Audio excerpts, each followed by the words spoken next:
मेरे दीपांशु जी सा एक भी नहीं है इस घर में, एक भी मेरे नूनी बेरा किन कमीना ने मेरे बेटे का लगे साजिश रची है जो रात ने लटका दिया हूँ। एक भी को ने सोची हो एक सही के माँ 9:45 फोन आया था जी उसका। मगा बेटा बढ़िया तरिया पड़ी, कितने नंबर लिया होगा? बोला 90% तक ऊपर ऊपर आओगे मम्मी, देखिए तेरे बेटे का। मेरा बेटा इतना होशियार था, इस बात का शुरू दिन तक कदे सेकंड कदे थर्ड, सेकंड थर्ड न्यू आया करता। वो बाहर भी खेलन गया स्कूल की तरफ से, उड़े थे भी डिप्लोमा में लिया उसने। फुटबॉल इतनी बढ़िया खेल है वो, सारे बालक उसने सराहा में, प्रिंसिपल भी सब। फिर उसका फोन कट के नु बोला मम्मी बाय, महा ठीक है बेटा। जब पीछे उसका मन तो कल मेडिकल में देखा उसका तो मुँह।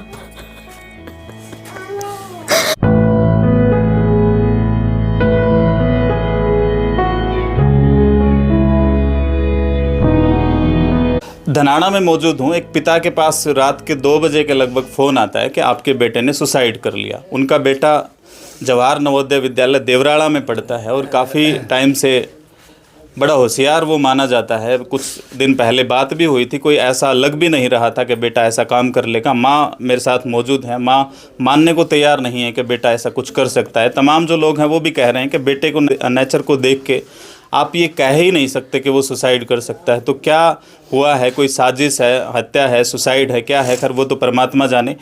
बात करने की कोशिश करते हैं, जानने की कोशिश करते हैं। जी शुभ नाम बताएं अपना। मंजीत। मंजीत जी, कैसे ये वाकया हुआ था? शुरू में जो कॉल आया आपके पास, क्या बात हुई थी, कौन बोल रहे थे वो? मास्टर बोल रहे स्कूल के। उनका फ़ोन आया, आप मंजीत के दीपांशु के पापा बोल रहे? हाँ जी। तो आपका लड़का फांसी लगा ली। अच्छा। बस। तो उससे पहले आपकी क्या बात हुई थी दीपांशु से? लास्ट टाइम आपकी कब बात हुई थी इस घटना से पहले? शुक्रवार को शाम में करीब 8:30-9 बजे हुई थी। तो थोड़ा हाँ उदास तो था, बाकी ठीक बतला, बहुत बढ़िया। एक बाप से ज़्यादा एक बेटे को शायद कोई नहीं समझ सकता। तो क्यों उदासी थी, क्या लग रहा है आपको, क्या था ऐसा कारण? नहीं बेरा जी, 30 तारीख को गया था, वो छुट्टी पूरी हो ली थी उसकी। बहुत खुश था, बहुत खुश। और फिर शुक्रवार को मेरे पास फ़ोन आया शाम 8:30-9 बजे।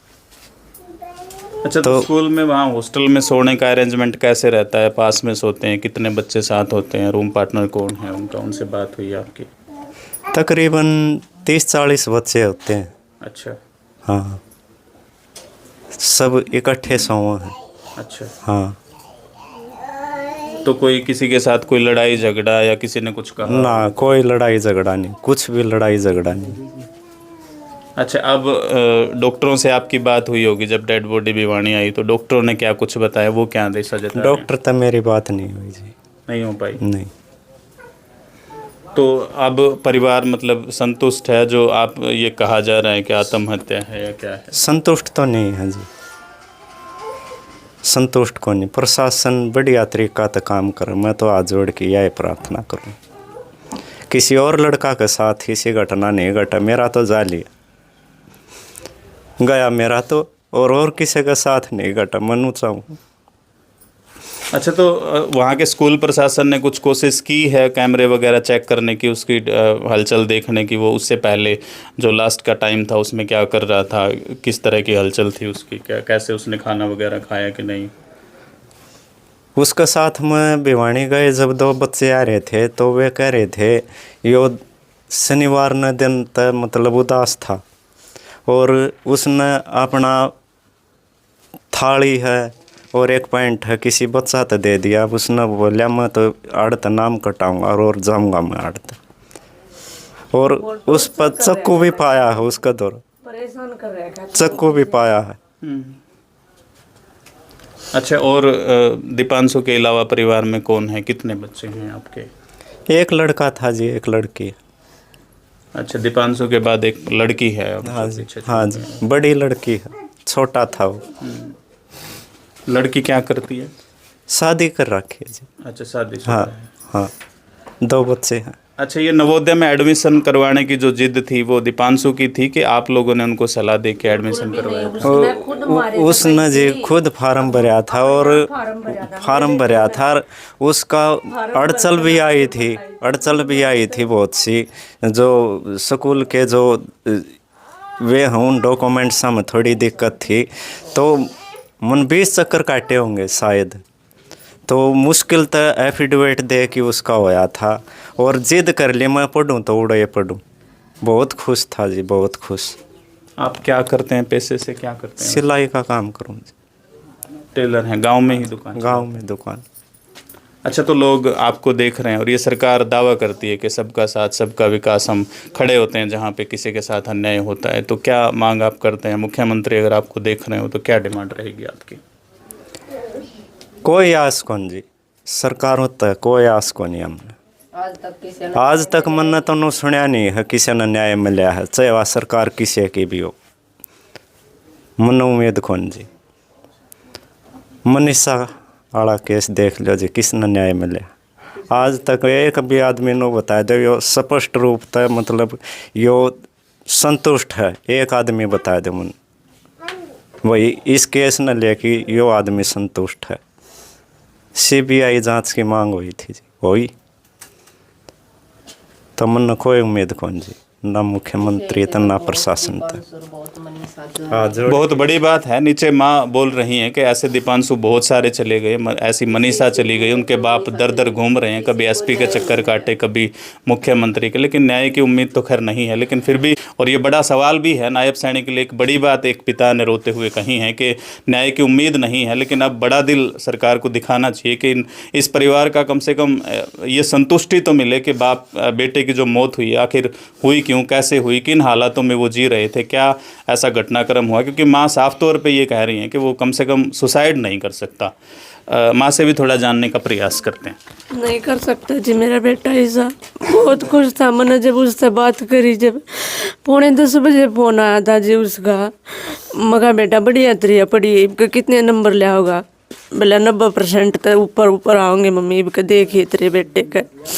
मगा ठीक है बेटा, बस राजी खुशी की ये 2-4 बात कर नू। बोला मेरे कार्ड के पैसे खत्म होने हो रहे हैं। मगा होए तो नहीं है ना बेटा, ख़त्म हो जाए जब कट जाएगा फ़ोन, आप माँ काल फिर तेरा पापा करवा देगा रिचार्ज। फिर उसका फ़ोन कट के नू बोला मम्मी बाय। माँ ठीक है बेटा। जब पीछे उसका मन तो कल मेडिकल में देखा उसका तो मुँह। मेरा बेटा ऐसा कर नहीं सकता जी, उसकी गिट्टी पे कोई निशान नहीं, कितने कोई निशान नहीं, सिर्फ हाथ थोड़ा कट रहा था उसका। आपने बता दो हाथ काटे पीछे फांसी वो क्यों खावेगा? मारी और तो वो किसी भी तरिया परेशान नहीं था, किसी भी तरिया। मेरे दीपांशु जी सा एक भी नहीं है इस घर में, एक भी। मेरा बेटा इतना होशियार था, इस बात का शुरू दिन था कदे सेकंड कदे थर्ड, सेकंड थर्ड न्यू आया करता। वो बाहर भी खेलन गया स्कूल की तरफ से, उड़े थे भी डिप्लोमा में लिया उसने। फुटबॉल इतनी बढ़िया खेल है वो, सारे बालक उसने सराहा में, प्रिंसिपल भी सब। और पहले थोड़ी बहुत बात कराया करता, तो वो भी को ना कराया करता। सब मैडम भी मास्टर भी नहीं बोले बहुत सही सुधर रहा तो आपका बच्चा। नू नहीं बेरा किन कमीना ने मेरे बेटे का लगे साजिश रची है जो रात ने लटका दिया। एक भी नू को ने सोची हो एक सही के माँ। दोस्तों, इकलौता बेटा जब घर से जाता है तो आप समझ सकते हैं। अंतिम संस्कार के बाद ही उसकी फेक आईडी चल रही है। को बताते हैं नितिन देवसर का लड़का है, इसकी छानबीन की जाए, वो कौन चला रहा है, कौन शरारती तत्व हैं। पुलिस प्रशासन की तरफ से हमें कोई सहयोग नहीं मिला है। उसके गले पर जो रस्सी का निशान दिखा रखा है, टीचर बता रहे हैं कि इस अंगूठे से तो रस्सी का निशान नहीं बन सकता, ना वो हो सकता है। स्कूल प्रशासन ने कानून के खिलाफ जाकर उसको फांसी से उतारा है, या उसकी हत्या करने के बाद उसको फांसी पर लटकाया गया है। ये तो जांच का विषय है। लापरवाही उसकी हत्या की गई है। अब वो शरारती तत्व उसकी जो फेक आईडी चला रहे हैं, धमकी भरे वो आ रहे हैं, जबकि उसके अंतिम संस्कार को 16-17 घंटे हो चुके हैं। 18 घंटे के बाद उसकी आईडी चली है। आप कौन हैं दीपांशु? क्या मैं दीपांशु के दादाजी लगते हैं। हमारा परिवार है ये। पुलिस प्रशासन से हमें कोई सहयोग नहीं मिला, ना हमें ये बताया गया है कि ये जीवित को ले गए हैं या मर चुका था।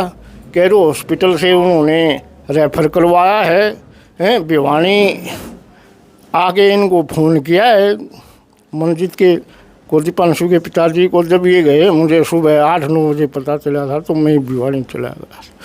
वहाँ जो टीचर हैं, प्रिंसिपल हैं, उनकी बातों में मुझे बहुत डाउट लगता है। मैंने उन्होंने बोला मैं तो सहयोग करने के लिए तैयार हूँ, ना उसके को वो मिले हैं, ना वहाँ को वार्डन की व्यवस्था है, ना इंचार्ज की, ना चौकीदार की। बिल्कुल लापरवाही बरती गई है इस हत्या में। हमें मीडिया का सहारा है, उच्च अधिकारियों तक इस बात को पहुँचाया जाए और हमें न्याय मिले। दीपांशु के दादा को आपने सुना, और एक युवा भी मौजूद है। भाई दीपांशु मेरा छोटा भाई है। अच्छा। और जैसे उसकी कंडीशन देखी गई है ना, तो वो सुसाइड नहीं लगता भाई। वैसे स्कूल में पेड़काड़ा है ना, वहाँ पे ग्रिल है, वो इतनी बड़ी नहीं है कि वो फांसी खा जाए। पहले तो उसका हाथ काटा है शाम को, रात को 10 बजे। हाथ काटने के बाद कौन बच्चा 15-16 साल का फांसी लटक जाएगा अपना आप, ये बताओ आप। तो ये कोई स्कूल के बच्चों का या मास्टरों का, उन्हीं का काम है ये। और उसके मतलब अंतिम संस्कार के बाद 4:15 बजे शाम को उसकी आईडी देखी थी इसके पापा के फ़ोन में, हमारे घर से उसी के फ़ोन में चल रही है। तो उसकी आईडी पे देवसरिया बच्चे के पास मैसेज गया है एक। उसने मैसेज किया है कि सबको मारूंगा, और एक स्टोरी लगा रखी है कि जिसने मेरी हत्या की है सबको मारूंगा मैं। और हमारे घर में ये इसके पापा के फ़ोन में ही चलती है और किसी के में चलती है। अब ये नहीं पता कि ये आईडी चला कौन रहा है। दीपांशु की इंस्टाग्राम आईडी है क्या? हाँ जी, इंस्टाग्राम आईडी पे ये मैसेज कर रहा है बार बार। ये कौन है कौन नहीं ये नहीं पता हमको। क्या नाम दिख रहा है उस पर कि कौन है वो? देवसर ये बच्चे के पास मैसेज आया है। अच्छा। हाँ, दीपांशु की आईडी से मैसेज किया गया उस बच्चे के पास। उसने लिख रखा है सबको मारूंगा। मतलब दीपांशु के बोल हैं ये? दीपांशु की आईडी? दीपांशु के बोल हैं, उसी की आईडी से देवसर ये बच्चे के पास अंतिम संस्कार के बाद शाम को 4 बजे के बाद मैसेज किया गया कि सबको मारूंगा मैं। मतलब इस घटना के बाद, ये घटना पहले हो चुकी? हाँ, घटना के बाद, अंतिम संस्कार के बाद की बात है। बड़ी बात है कि दीपांशु की आईडी फेक तरीके से यूज की जा रही है और उससे मैसेज किए जा रहे हैं कि जिन्होंने मेरे को मारा है। मतलब एक मरा हुआ इंसान कैसे कोई मैसेज कर सकता है? तो ये भी जांच का विषय है।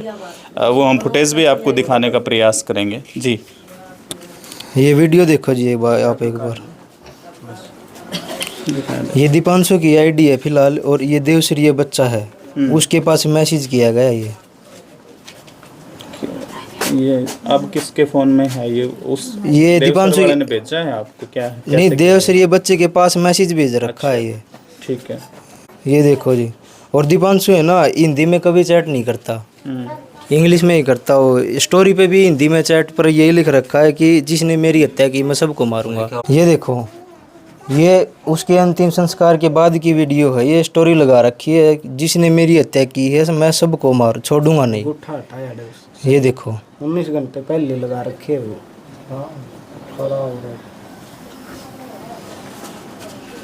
एक बड़ी बात उनकी आईडी से लिखी गई है कि जिन्होंने मेरी हत्या की है मैं उनको सबको मारूंगा, छोड़ूंगा नहीं। और ये बोल दीपांशु के तो नहीं है, क्योंकि दीपांशु तो इस दुनिया से पहले ही जा चुका। तो कौन उनकी आईडी को यूज कर रहा है, कैसे इस कांड को ढकने का प्रयास शायद किया जा रहा है, किसी और के सर पे थोपने की कोशिश शायद हो रही है, क्या मामला है वो तो खैर पुलिस जांच का विषय है। लेकिन परिवार ये मांग जरूर करता है कि संतुष्टि हो, दूध का दूध पानी का पानी कम से कम हो, पता चले कि उनके बेटे के साथ जो ये कांड हुआ है, जो ये साजिश हुई है, इसका पर्दाफाश कम से कम होना चाहिए, उस परिवार को न्याय मिले। मैं लीलाराम सरपंच धनाड़ा। क्या कहेंगे इस हादसे पे, कैसे आपने? हम स्कूलों में गए थे जी। ये हमारा लड़का का बेड है ना, उसका सारा बेड आड़ा लड़का मैंने पूछा था, माँ भाई कै बजे के हुआ है वो? बोला दादा दे मन बेरा को 11 बजे था, तो हम बतलाए हाँ। और स्कूल प्रशासन को 10:30 बजे पहला एक लड़का था उसने देखा 10:30 बजे तो वो लटक रहा था। मारा तो तसल्ली होती कोई नहीं। अच्छा, फांसी के आपने और भी केस देखे होंगे, तो इस केस में और फांसी के और केस देखे होंगे, क्या फ़र्क लगे आपको? दिन रात का फर्क। टट्टी और पेशाब तो ज़रूर आओगा, मन में कई तारे हैं, मेरा हाथा तो तारे है मैंने। लेटरिंग और पेशाब तो पक्का होगा, इसका कोई लेटरिंग पेशाब नहीं था। गर्दन पर निशान पाऊंगे, गर्दन पर निशान था, सूजी पाओगे। हाँ अड़का निशान था, नाम मात्र था। हाँ हाँ, गर्दन लंबी भी कोनी हो रही थी, निशान जरूर था। ईसा डंग लग गया था, जानू मार की टांग दिया। ये तो और तो भगवान ने निबेरा। और कुछ बताया, रस्सी से बंधा हुआ था क्या, कपड़े से, किस चीज से बांध के? अंगोछा था। अंगोछा। हाँ, वो भी दूसरे का मांग के लिया था। एक बताओ था, मेरे बदले ले गया था अंगोछा। और ये सुसाइड मतलब वहीं पे घटना ये हुई है जहाँ वो सोते थे? हाँ वहीं पे। एक पैड़ा है, ऊपरली 2 मंजिल है वहीं, उतरली मंजिल पे न्यारे बालक हैं, ऊपरली पे न्यारे हैं। ऊपरली में था यो, और जो पैड़ा चढ़ के वह ग्रिल नहीं हो, वो ग्रिल पे मतलब अंगोछा बांध के उस पर लटका रखा था। क्या मांग आप करते हैं? मांग तो हम तो न्याय की करते हैं, वहाँ हमें नू बेरा होना चाहिए भाई, यो क्यों होया है, मारा गया है का आप तो मरे। हाँ, हमें तो या प्रशासन तो यह चाहवा भाई हमें न्याय मिले। और घर तो कोई रोड़ा ही कौन था भाई, घर का कोई रोड़ा हो कोई मतलब ही नहीं। ये एक हफ्ता पहले तो गया यह करते हैं। आप प्रथम गूंज देख रहे थे। वीडियो को ज़्यादा से ज़्यादा शेयर करें ताकि ये जो दुखी परिवार है इसको न्याय मिल सके। धन्यवाद।